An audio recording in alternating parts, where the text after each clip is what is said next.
Presiden Amerika Serikat, AS, Donald Trump, kembali mengkritik Federal Reserve, The Fed, setelah Bank Sentral hanya memangkas suku bunga acuan sebesar 25 basis poin.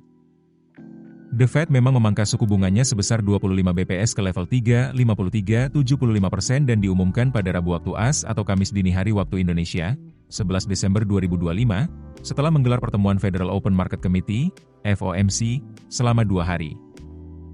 Ini merupakan pemangkasan ketiga sepanjang tahun ini setelah September dan Oktober lalu.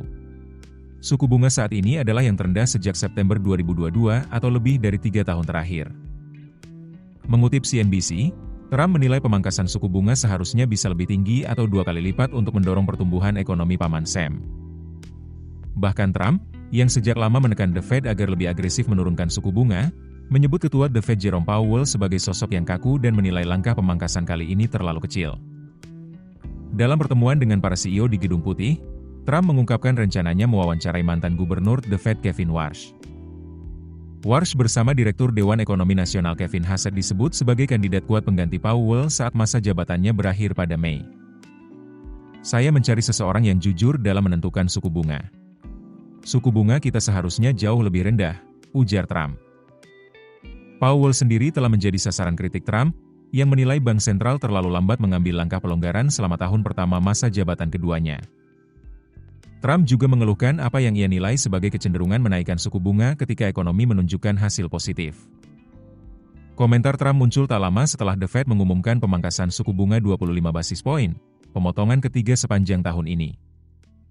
Keputusan tersebut mencerminkan kompromi di tengah perbedaan pandangan internal. Dua anggota FOMC ingin mempertahankan suku bunga, sementara Stephen Miran, pejabat ekonomi pemerintahan Trump, mendorong pemangkasan yang lebih besar. Dalam konferensi pers terpisah, Powell menyebut keputusan pemangkasan itu sebagai pilihan yang cukup ketat yang memberi ruang bagi The Fed untuk melihat bagaimana ekonomi berkembang. Ia juga secara langsung menyinggung tarif impor yang diberlakukan pemerintahan Trump sebagai penyebab inflasi yang sedikit meningkat. Download aplikasi Kontan sekarang di App Store atau Play Store. Keputusan bisnis terbaik datang dari data, bukan tebakan. Mudah berlangganan Business Insight dengan subscribe with Google.